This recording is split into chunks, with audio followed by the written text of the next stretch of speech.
যখন ইচ্ছা করবে আল্লাহর ঘরকে জিয়ারত করার জন্য, হজ করার জন্য, উমরা করার জন্য, যখন তার মনে চাইবে সে ঘর থেকে সে গাড়ি নিয়ে ঘোড়া নিয়ে পাইদল সফরে সে ঘর থেকে বের হয়ে যাবে। 10 দিন 20 দিন 1 মাস 1.5 মাস 2 মাস লাগুক, সে বাইতুল্লাহতে গিয়ে সফর করে আসবে ইনশাআল্লাহ আজিজ। সেই পৃথিবী এক সময় ছিল, আবার সেই পৃথিবী কায়েম হবে। এই জমানা হলো ভণ্ডামির জমানা। জাতীয়তাবাদের নামে, বিজ্ঞানের নামে, মানবাধিকারের নামে, মানবতাবাদের নামে আমাদেরকে ধোঁকা দেওয়া হচ্ছে আমাদেরকে। যদি তোমরা মানবতাবাদ বলে থাকো, বলা হয় মানব ধর্ম, মানবাধিকার, তাহলে এটা কি মানবাধিকার যে আমি এই সীমানার মধ্যে আবদ্ধ হয়ে থাকবো? আল্লাহর জমিনে আল্লাহর মানুষ সব জায়গায় পাসপোর্ট ছাড়া, কোন জাতির পরিচয় ছাড়া, কোন সীমানার বৈধ সীমানাকে ছাড়া সব জায়গায় মানুষ বিচরণ করতে পারবে। এইটাই তো আসল মানবতা। এই সভ্যতা হলো মুনাফিক সভ্যতা। একদিকে তারা নারী নির্যাতনের বিরুদ্ধে কথা বলে, আবার বলে মেয়েদেরকে অবাধ স্বাধীনতা, ঘর থেকে বেপরদা বের হতে পারবে। এটা বৈপরীত্যমূলক। তারা এক কথা যেটা বলে পরবর্তী কথার সাথে তাদের কথার কোনো মিল নাই। তারা বলতে চায় এই জমানা বিজ্ঞানের জমানা, ধর্ম এখন অচল। অথচ এই জমানাতে যতগুলো বৈজ্ঞানিক আবিষ্কার হয়েছে, সবগুলো বৈজ্ঞানিক পরীক্ষার মাধ্যমে একজন মহান আল্লাহ সবকিছুর পিছনে কারিগর, এটা প্রমাণিত হয়েছে। আর তারা বলে এটা বিজ্ঞানের জমানা, ধর্মের জমানা নয়। অথচ ধর্মকে সবচেয়ে বেশি সাপোর্ট করে বিজ্ঞান। এই জন্য আপনি ঢাকা বিশ্ববিদ্যালয়ে দেখবেন, বিভিন্ন বিশ্ববিদ্যালয়ে দেখবেন, যারা বিজ্ঞান নিয়ে পড়াশোনা করে তারা নাস্তিক হয় না। যারা চারুকলা, কলা বিজ্ঞানী, ডামিস দুষ্ট সাহিত্য নিয়ে পড়ে, রবীন্দ্রবাদ আর বঙ্কিমবাদ যারা পড়ে, ঈশ্বরচন্দ্র, শরৎচন্দ্র পড়ে, আর হুমায়ুন আহমদ আর হুমায়ুন আহমদ শুরু পড়তে থাকে, তারাই কিন্তু বেশি নাস্তিক হয়। কারণ ওখানে সাহিত্যের নামে ফাইজলামি আছে, ওখানে বিজ্ঞান নাই। একজন প্রকৃত বিজ্ঞানী সে কখনো আল্লাহকে অস্বীকার করতে পারে না। কারণ আল্লাহ পাক সুবহানাহু ওয়া তাআলা পবিত্র কোরআন শরীফ আমাদের সামনে রয়েছে। এই কোরআন শরীফে যতগুলো আয়াত নামাজের, যতগুলো আয়াত যাকাতের, যতগুলো আয়াত হজের, তার চেয়ে বেশি আয়াত আল্লাহ পাক বিজ্ঞান সম্পর্কে কোরআন শরীফে নাযিল করেছেন। আউযু বিল্লাহি মিনাশ শাইতানির রাজীম।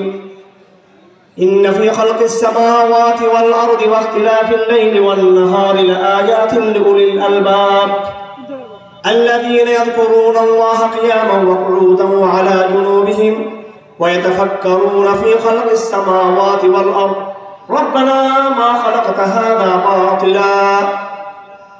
আল্লাহ পাক বলেন, আসমান জমিনের সৃষ্টি এবং দিন রাতের পরিবর্তন, এগুলোতে রয়েছে জ্ঞানী মানুষের জন্য নিদর্শন।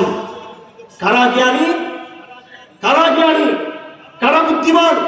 আল্লাহ পাক তার পরিচয় দিয়েছেন, আল্লাযীনা ইয়াযকুরুনাল্লাহ, আল্লাহকে যারা স্মরণ করে, কিয়ামান দাঁড়ানো অবস্থায়, কুউদান বসা অবস্থায়, ওয়া আলা জুনুবিহিম এবং শোয়া অবস্থায়, ওয়া ইয়াতাফাক্কারুন এবং তারা চিন্তা করে আসমান জমিনের সৃষ্টি সম্পর্কে, ফি খালকিস সামাওয়াতি ওয়াল আরদ, এবং তারা বলে রব্বানা মা খালাকতা হাযা বাতিলা, হে রব, আপনি এই আসমানকে, এই জমিনকে উদ্দেশ্য ছাড়া এমনি এমনি সৃষ্টি করেন নাই, এটার পিছনে কোনো পরিকল্পনা আছে আপনার।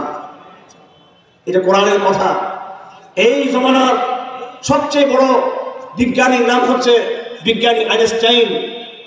তিনি বলেছেন তার লেখার মধ্যে যে বিশ্ব স্রষ্টা এই নবমণ্ডল ভূমণ্ডলকে এমনি এমনি সৃষ্টি করেননি। তিনি বলেছেন, তার বিজ্ঞানের বই লিখেছেন যে আল্লাহ বিশ্ব স্রষ্টা জোয়ারে ছিলেন না, তিনি খেলাধুলা করেন নেই, উদ্দেশ্য নিয়ে এটাকে সৃষ্টি করেছেন। আমরা যখন কোরআনের কথা বলি তখন আমাদের কিছু নাস্তিক প্রকৃতির মানুষ আছে, এরা কোরআনের কথা নিতে চায় না। কেমন আশ্চর্য দেখুন, নবীদের কথা নিতে চায় না।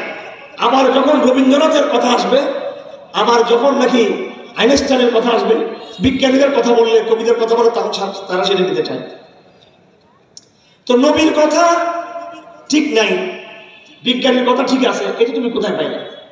এই জন্য আমরা মাঝে মাঝে কোরআন শরীফের আয়াত বলার পরে এটার পক্ষে বিজ্ঞানের সমর্থন বলি মাঝে মাঝে। এটা নাস্তিকদের বোঝার জন্য বলি, এটা আমরা বিজ্ঞানকে বিশ্বাস করি, আমরা কোরআনকে বিশ্বাস করি। আমরা বিজ্ঞান ভুল হতে পারে, কিন্তু কোরআন ভুল হতে পারবে?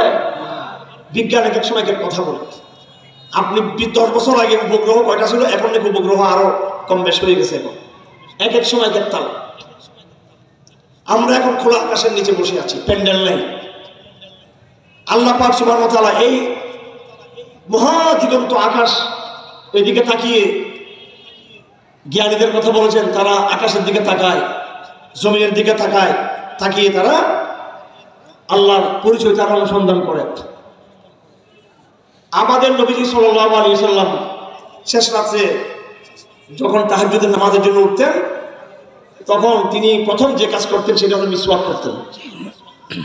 মিসওয়াক করতেন, তারপরে তিনি উযু করতেন, তারপরে তিনি আকাশের দিকে তাকাইতেন।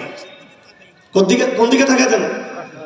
আকাশের দিকে তাকিয়ে আল্লাহ নবীজি এই আয়াতগুলো পড়তেন। আমি যেটা পড়ছি, ইন্না ফি খালকিস সামাওয়াতি ওয়াল আরদি ওয়াখতিলাফিল লাইলি ওয়ান নাহার, এখানে মহাকাশের কথা আছে, আসমানের কথা